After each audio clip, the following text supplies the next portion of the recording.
and welcome to Jolineknitsalot. This is my show about knitting and crafting and the things I get up to here in Edmonton, Alberta, Canada, where it has finally started to warm up.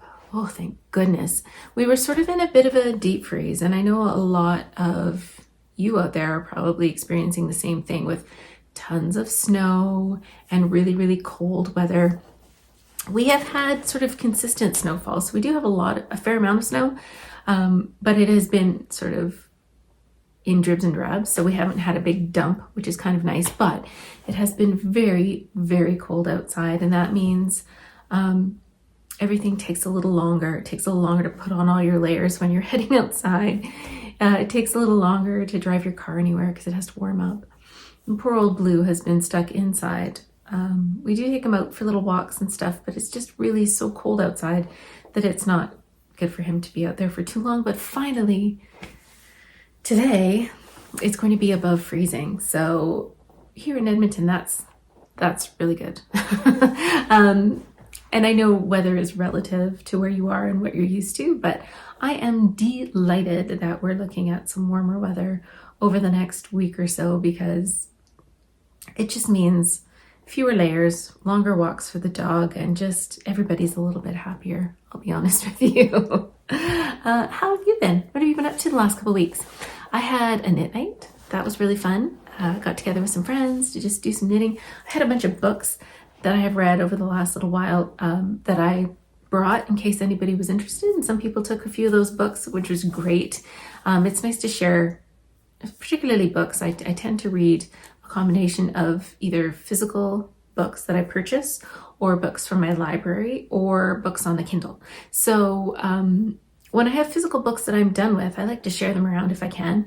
And if not, then I'll probably take them to a little, we have some little libraries around in my neighborhood, so I may sprinkle them around some of those libraries, or I may donate them. I'm not sure what I'm going to do with my extra books, but it's nice to share them if I can, and I was happy to do that. So that was knit night. And then on the 17th, which where I live is called Family Day, it was a holiday, we had a crafternoon at the movies. So the Metro Cinema put together another crafternoon. They showed Bridget Jones' Diary, so the very first one, which I hadn't seen in a little while, and parts of it have not aged well. Particularly just like some jokes and like the way the women are treated, for one thing.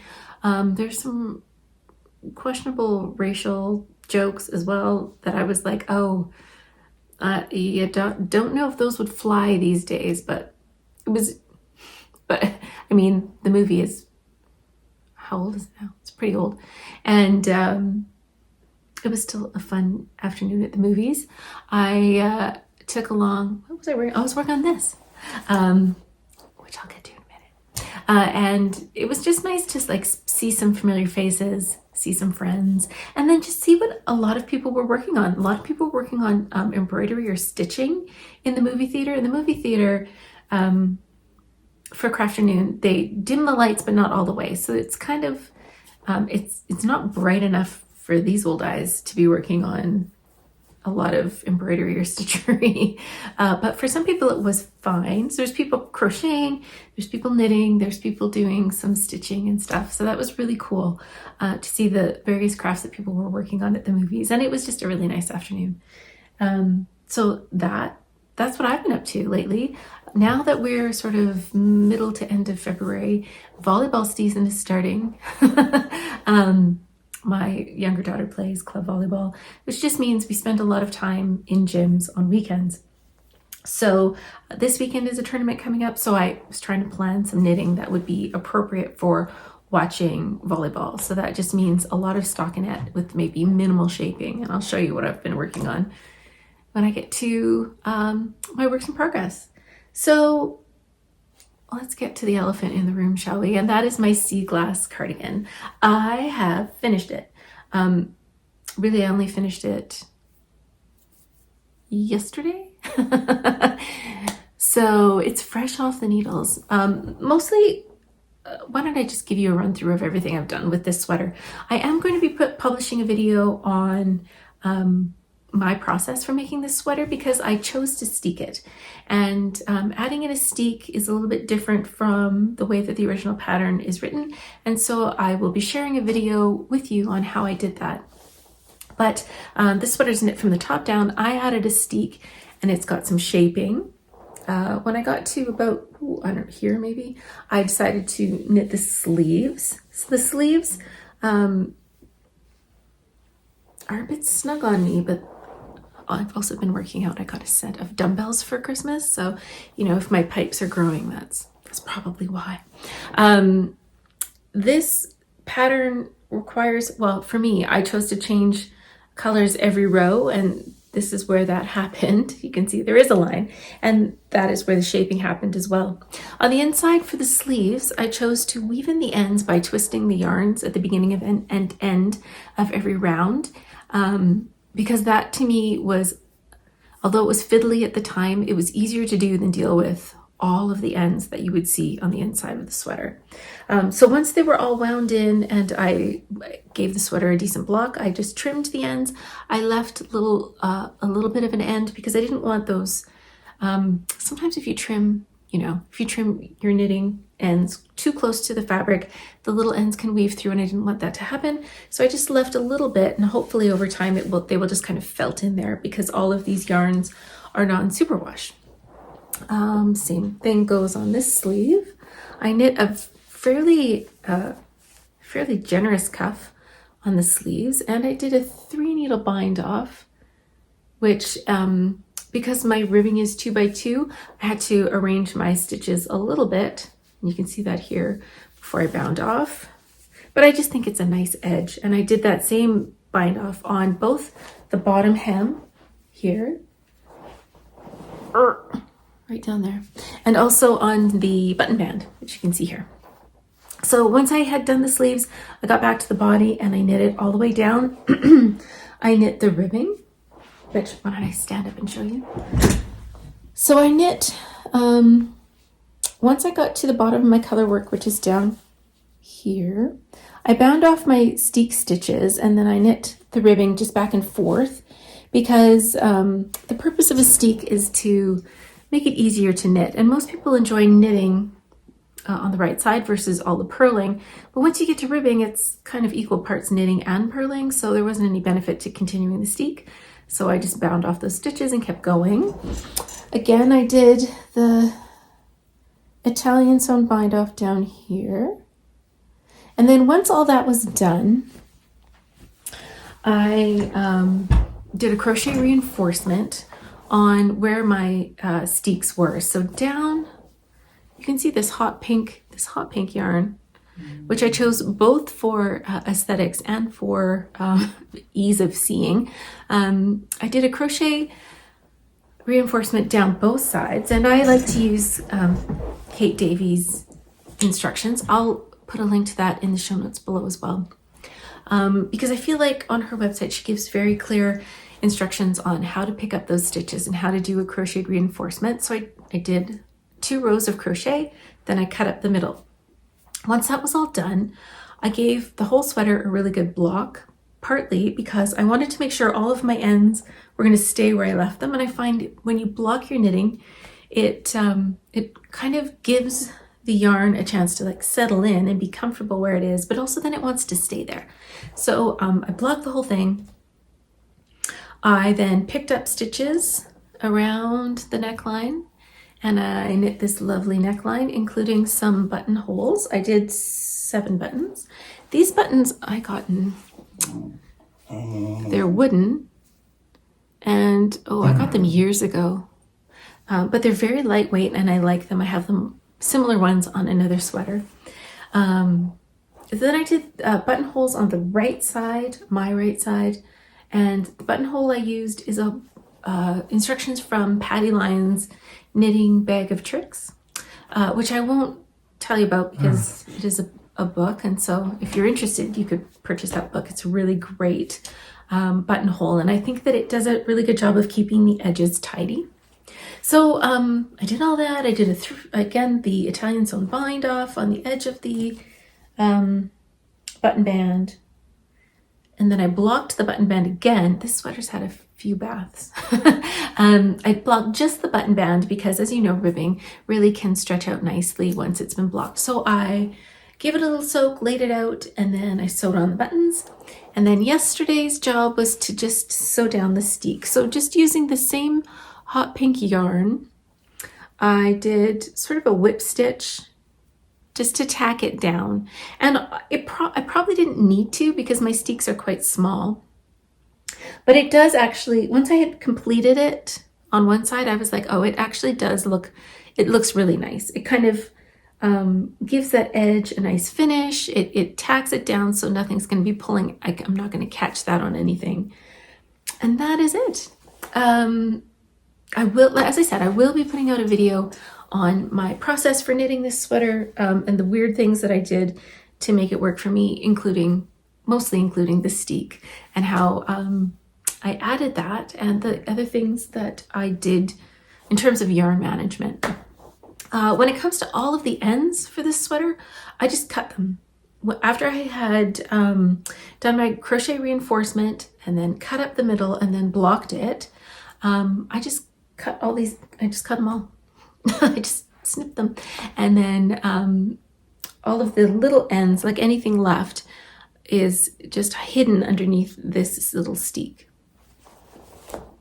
And that's it, I finished it. I'm really, actually, this sweater has sort of been kind of in the back of my mind as a possible project to do. And I had all these ends and bits and pieces of yarn that I wanted to use. And I'm really, really happy to have this project completed because it just feels very satisfying to have used up so much of this extra yarn that I had lying around, for one thing.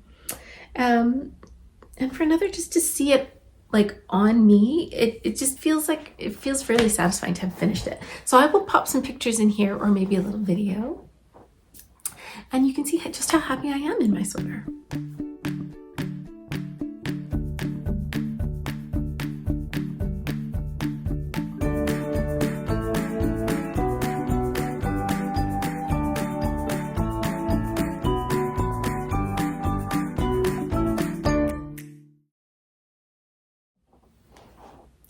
So the sea glass sweater is not the only thing I have off my needles this week. I actually have completed a surprising number of things. I don't know. I don't have words for how many finished things I've completed. It's a little bit surprising to me, and I'm not sure where I found the time to do them all, but let's go through them one by one and I'll show you what I did. So I did finish my Valentine's Day socks, or my February Colorwork Cuff Club socks by Summerlee. Really cute pattern. I love the hearts. I'm quite happy with the colors I chose. I had a bunch of these pinks just in my stash, and then this really dark color here. It's maybe hard to see, but if I, oh, no. Anyway, take my word for it. It's a really deep purple. And it is one of the purples that I got from my friend from my own sock club that she's put together for me. And we'll be talking about that a little bit later. But it's just so nice to use up bits and pieces of yarn that you have lying around. But just, again, part of what I really loved about this sweater was using yarn I had. And so the same is true for this one. Even the main color of the socks, which is some speckled from Polka Dot Creek, was some yarn that I had used in a pair of socks last year, and I had maybe a half a ball, maybe not even, well, probably more than half a ball. So it's really nice to use up some of my odds and ends. So those are February's Colorwork Cuff Club socks off the needles. Then the next thing that I finished was a little embroidery. I had last time we talked, I had been working on a little bit of an embroidery, which turned out to be a gift for a friend, and I was really enjoying it. So I picked up this kit that my daughter gave me for Christmas. It is a kit that is put together by Naked and Frayed. Naked and Frayed is a local to me embroidery kit designer. She has a lot of really cool kits that are sort of snippets of Edmonton. In fact, I have one of her kits in my cupboard that I'll be working on at some point. But she just sort of captures local landmarks in embroidery, and you can either purchase a completed work or you can buy a kit to make it your own. So this is one that my daughter gave me for Christmas. It's called Tea Party. and it's really quite sweet. But what I like about embroidery as opposed to cross stitch is that on the embroidery, this design is stamped on there or printed on there, and all you have to do is follow it. She'll tell you what, in this case, she tells you what color to use and which section and what stitch. And there was a really nice little instruction booklet that had instructions for some of these stitches. And then you just kind of go. You don't have to like constantly be looking at the chart or figuring out what it is you need to do. You can just sort of, it's a little bit more freestyle, I think. The one stitch that I learned for this kit that I'm really happy with are these little leaves here. I'm not sure if you can see them, but it's called okay, it's not the best lighting, and I do apologize. It's called a herringbone stitch, and so those leaves have a bit more texture that I really like. And maybe I'll try and insert a picture here that shows you a little bit better those leaves. So that is the one stitch that I hadn't done before, and really like it. So this is going to go on my wall of embroidery that's way up here that you can't see, and maybe I'll show you a picture of that too, just to sort of show you all the things that are up there. Most of them are done by me. There are two pictures that my sister has made for me. One of them is the No Problema, which she made for me this year for my birthday. And then a couple of years ago, she made me a beautiful cross-stitch picture that is, it's a kit by Junebug and Darlin, and it says Knitter. So that's the other one that she has made, but all the other ones have been made by me.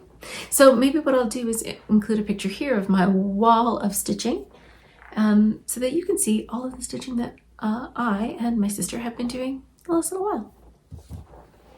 As nice as the weather is here, we do get sort of cloudy days, and today is definitely a cloudier day. So I'm just gonna add some extra light so that you can see all the fabulous things I've been working on.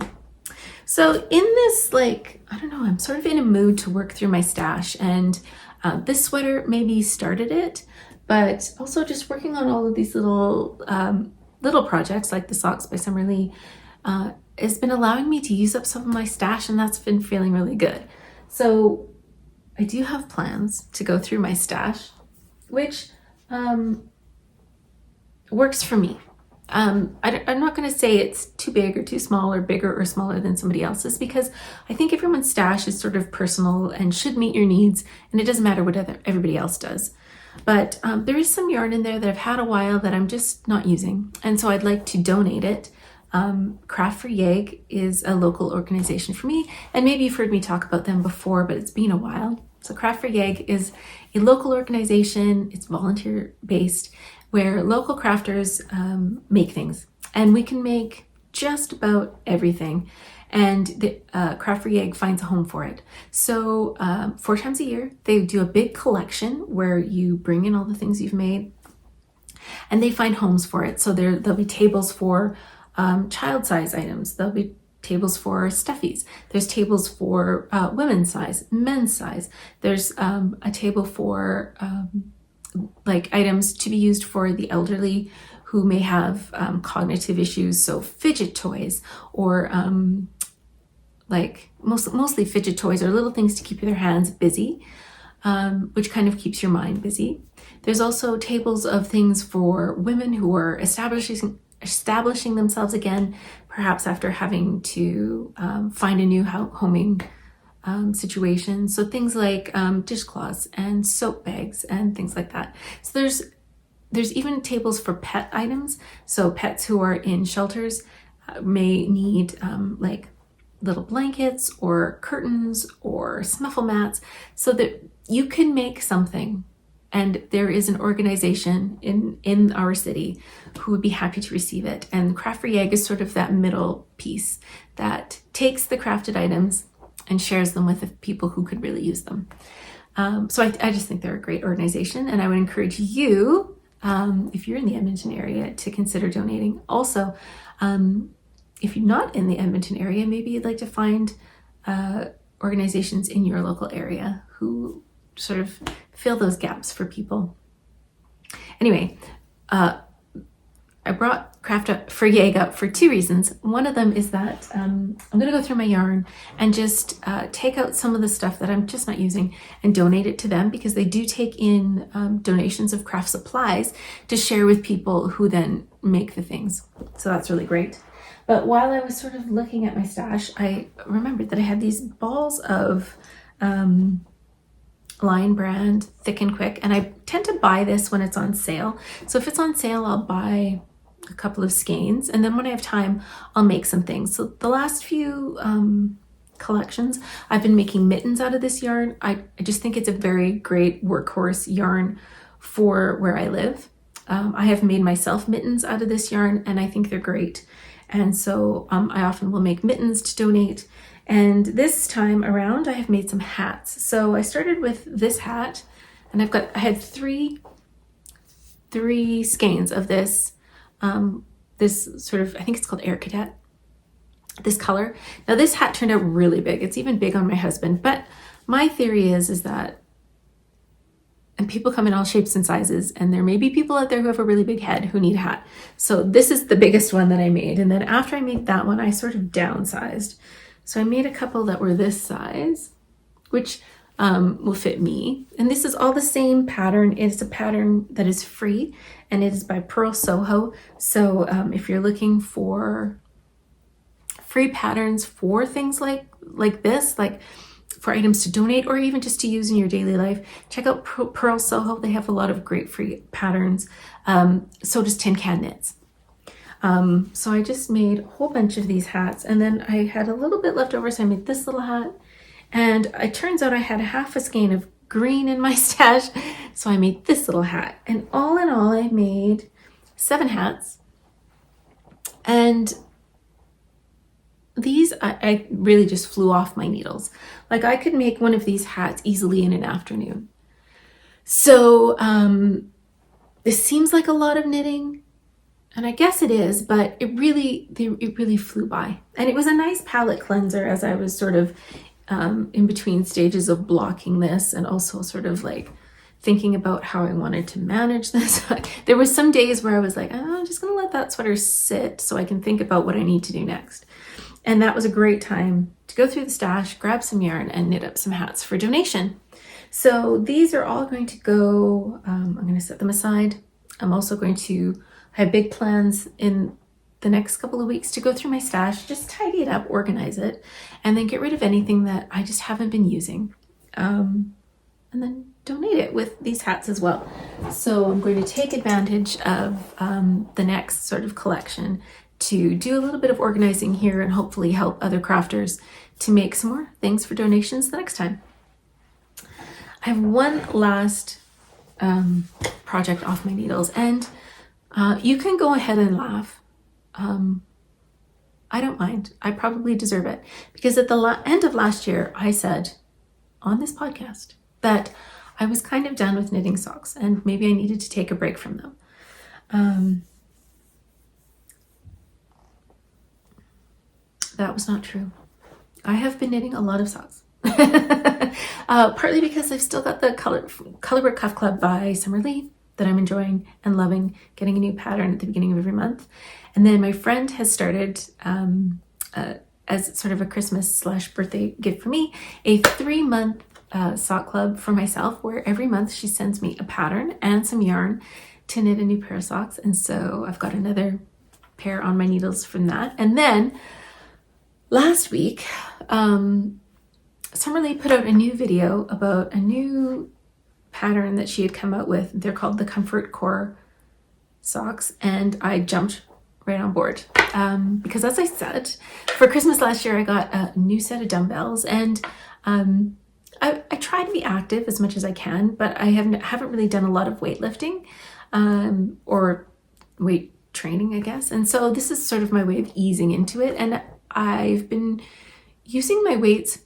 I try about 3 times a week, and I really like it. Anyway, the Comfort Core socks are Summer Lee's take on an athletic sock. And of course I was then like, well, I need to knit those. So I cast on that day when the the day that this pattern came out, which I think was last Friday, and I need a pair of shorties. So I'm going to take these off the needles or off my blockers so I can show you maybe a little bit better what these are. So the Comfort Core socks, it's a set. There's 3 patterns, and it is meant to mimic an athletic sock. So these ones, I chose my good old West Yorkshire Spinners in the milk bottle colorway. Again, just a very neutral sock, although I'll probably be knitting some colorful ones too. I had 2 little minis that were super colorful that I threw in here too. And this, the Comfort Core part of the sock is this textured pattern, which is seed stitch on the top of the sock, and then a band of more snug ribbing. So not really ribbing. This is the same stitch that you would use on the back of a slip stitch heel. So it's a knit one, slip one, essentially. And it's meant to provide support to the arch of your foot. Now, when I had finished these socks, I haven't really tried them on yet, but I'm not sure if my placement of this supportive band is where I need it on my foot. So this set of shorties was sort of a test knit for me to see if I liked it and where to place this sort of supportive band of knitting for my feet. And because I have been working out or exercising frequently, I figured I could use some sporty socks in my life. So I cast on this pair of shorties and I knit them in just a few days.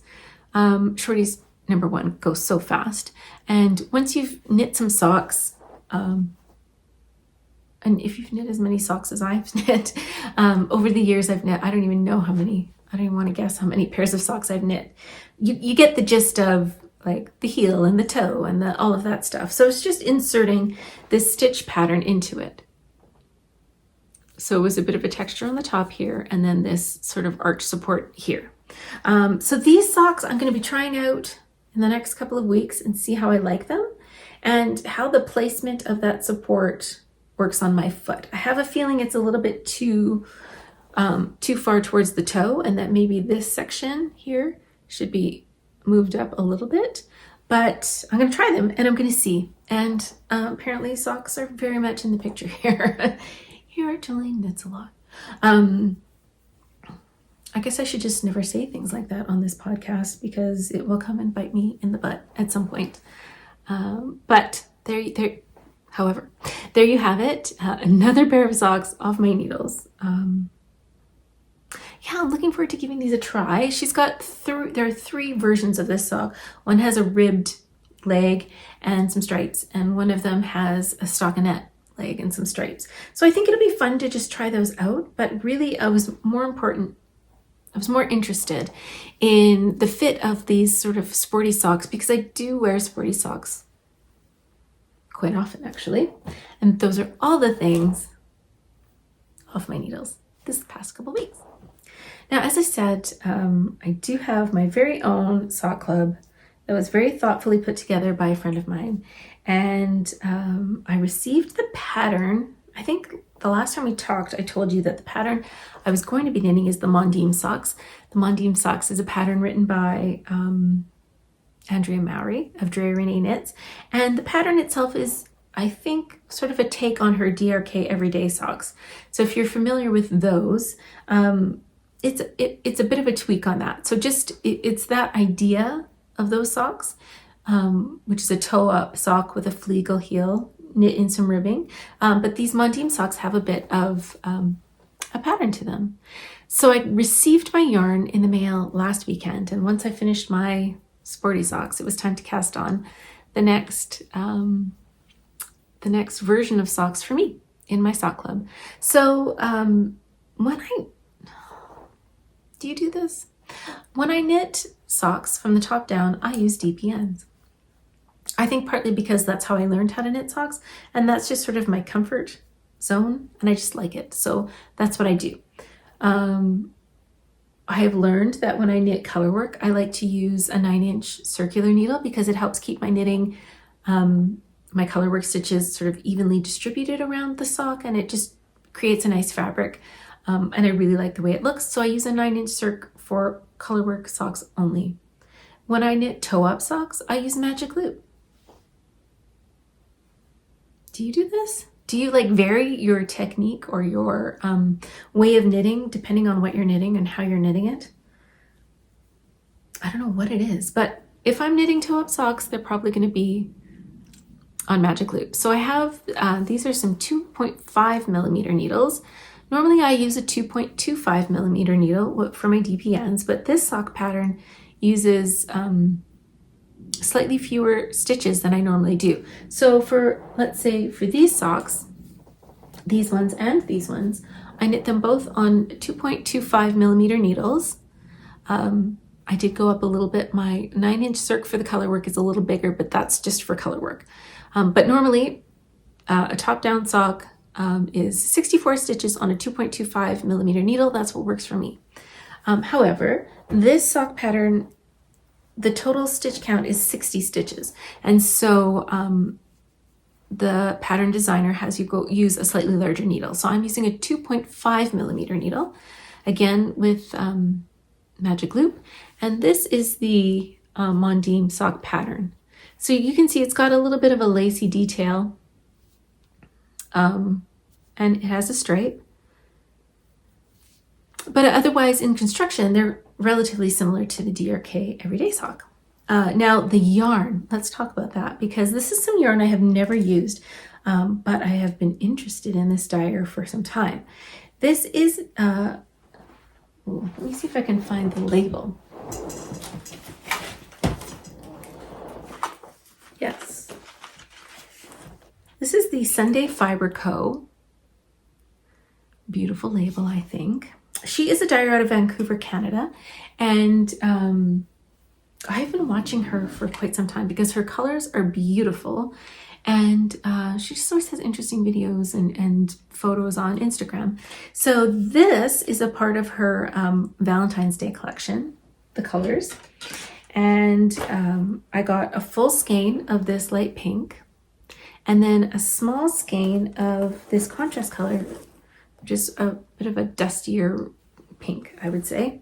And I think that the main color is called Heart Eyes, and the coordinating mini is XOXO. Now it's beautiful. The interesting thing about this yarn is that it is an 80% organic merino wool and a 20% recycled nylon. So this is her Eco Superwash base. And I've never used a yarn with an organic merino wool that I can think of. And I love that she's using some recycled nylon. So this is a more, it is kind of like a plumpy, bouncier yarn, a lot like other 80% wool, 20% nylon bases that are a little bit plumper and more bouncy, and I really like it. It's beautiful to knit with, it's soft. And I just think the colors are very sweet. It's a sort of a lower contrast, but again, this sock set is just lovely. And she does carry a number of different bases on her website. So if you were interested at all, it is the Sunday Fiber Company. Again, she's a dyer out of Vancouver, and she just has really beautiful beautiful yarns, beautiful color scents. And this is called the Barefoot Sock Set that I'm using. I think she still has some of these on her website if you're interested, but also equally, she has lovely other colors as well. So go check her out. So that is my February sock from my my own curated sock club, and which means there's only one pair of socks left, which it's been what a delightful gift. If you're thinking of trying to think of something for a gift for a friend, picking out a pattern and some yarn for them to knit, what a lovely gift. 3 months in a row, delightful. The last thing I have on my needles is, again, some yarn from my stash that I have had for quite a while. I've probably had it for 3 or 4 years, just waiting, I guess, for the right project to come along. And finally, I was like, you know what? I just want to knit that yarn. So I wound it up And I had a look on Ravelry to try and find just the right pattern to knit with this yarn. Now the yarn itself is, I'll show you the cake I've been using. This is blue, holy cow. This is some La Bien-Aimée Merino Sport that I purchased when she was having a big sale. La Bien-Aimée is not a yarn I usually splurge on because it is costly, and getting yarn from France to Canada also costs money. So, when I bought this yarn on sale, I was waiting and waiting and waiting, and then I just decided it's yarn, it wants to be knit, instead of just sitting on my shelf and waiting for some ideal project that may never come. So I wound it up. This is the Marinaire blue color, I believe, just like, I guess, a sailor's blue. And I really just wanted to knit a plain raglan pullover. Just something like every day that I could throw on and just be an easy sort of layering piece. And I thought it would be great to have in the spring something like this because we have cooler days and warmer days. And so it took me a little while to figure out the pattern I wanted to knit. And the one that I came up with is the Monday sweater. This is a pattern by Petite Knit, which I love her aesthetic. Her patterns are easy to knit. She has thoughtful details. Her constructions are well thought out, I think. And the only thing was that this sweater is written to be knit with fingering weight held together with mohair fingering or lace weight. And I don't love the feel of mohair on me. I find it a little bit prickly and uncomfortable, and so I did not want to go down that sort of route.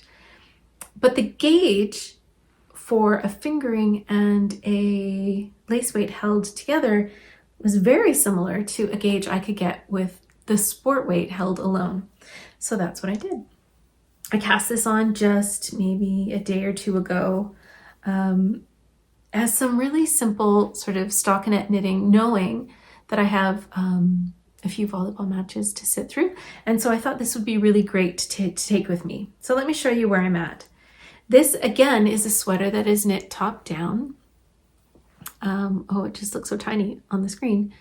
One of the things I really liked about this sweater is the collar. So it is knit and then folded over. So you knit a bunch of rows. You do a thing, you knit a bunch of rows, and then you knit your cast on edge together with the stitches that are live on the needle. The pattern instructions are very well written and give you great instructions on how to do this folded collar. Now, while I was doing it, I wasn't sure if it would be big enough. It just looked so tiny, especially because I was knitting the collar on 16-inch circulars. So it just seemed really tiny. And then I sort of I thought, well, worst case scenario, I have to rip it out and I start on a bigger needle or bigger size or whatever. But as I kept going and kept knitting, it turned out just fine. So this is what it looks like. I mean, it looks not too big, as you can see. And on the pattern, it is a fairly fitted neckline, I guess, but look at the stretch on that. Like, I'm not going to have any problem fitting that over my head. It just stretches out so nicely. And then once you've done the folded over neckline, lost a stitch. Once you do the folded over neckline, then you go ahead and you work some short rows, and then that lifts the back of the sweater just a little bit, gives you some neck shaping, and then you start some raglan shaping, and that's where I'm at. So I'm just simply on some raglan shaping. You can see some there for the sleeves, and then it's really just a basic sweater. You knit follow the instructions, knit the raglan shaping, put some sleeves on hold, knit the body, knit the sleeves. The only kicker with this project is that I'm not 100% sure I have enough yarn. So sacrifices may need to be made. We will see. For right now, it's going along quite nicely, and I'm getting a similar gauge to the pattern. And because this is a superwash yarn, I know that it's going to grow a bit. I did do a swatch, but superwash yarns do just tend to grow. So that hopefully will work in my favor. But I don't quite have enough yarn. I only have 3 skeins of this yarn. So here's my plan. I'm going to knit this first skein. I'll knit it all up. And I'm hoping that that gets me, for my size, which I'm knitting the 43-inch finished sweater. I'm hoping that that gets me past the arm divide. So if the first skein gets me so that I can divide for the sleeves. Then once I've finished this ball of yarn, I'm going to knit the 2 sleeves. Everybody knows, I've said it before, I have short arms. So I'm hoping that these short arms will buy me a bit of yarn as opposed to the original sweater. We shall see. But then once the 2 sleeves are done, I'm going to go back to the body, and I will be knitting using helical knitting, because this is a hand-dyed yarn. There can be variation in the color, and I don't want to get weird pooling or striping on the body. I'm not so worried about that in the top part of the sweater, because the stitch counts change every other round. And so for some reason, when that happens, the pooling doesn't seem to happen as much. So I'm happily knitting away on this one ball of yarn. I'm going to get to, I'll knit the sleeves. Again, the sleeves change stitch counts relatively frequently because you're decreasing down the arm. So I'm not going to worry too much about helical knitting on the arms either. But once I get to the rest of the body, I'm going to switch to helical knitting, and I will just knit the rest of the yarn that I have and hope that this isn't the most cropped sweater you've ever seen. Thoughts? I know I'm being optimistic, but I do think that I should be okay. Having said that, I'm probably going to be knitting this sweater super fast, because that's what I do when I'm worried about yarn chicken. I just knit faster, because somehow knitting faster makes the yarn last longer. No, it doesn't. But I guess it just gets you to the end sooner so that you know if you're going to have enough yarn or not. I'm fingers crossed. I will let you know next time how I'm making out. And think really generous yarn thoughts in my direction if you have a moment or two, just to help me get to the ribbing of the body and have a decent sweater. I think I should be okay, but again, I'll be knitting fast because I'll be worried about whether or not I have enough yarn to finish this sweater. But it's the Monday sweater, and so far, so good. The pattern directions are very simple. I really liked her directions for how to make the folded neckline, and I'm really happy with how it turned out, because it is sort of I guess it's a bit of a substantial collar in the sense that it's just a little bit more fabric there, but the stretch of it and the look of it are very, very nice. So I'm quite happy with that. And now, again, I'm just knitting the raglan increases and hoping for the best. I am probably going to be switching to a longer needle very soon because this is getting a bit bunchy. And then I'll just be plain old knitting and hoping for the best. In the next couple of weeks, I hope you find time to do the things that you like to do. I also hope that wherever you are, the weather is just the way you like it. For me, in February, that means warming up slightly and maybe even a little bit of melting. Wouldn't that be nice? In the next couple of weeks, I plan on knitting a lot. Thanks for joining me, and I'll see you soon. Bye-bye.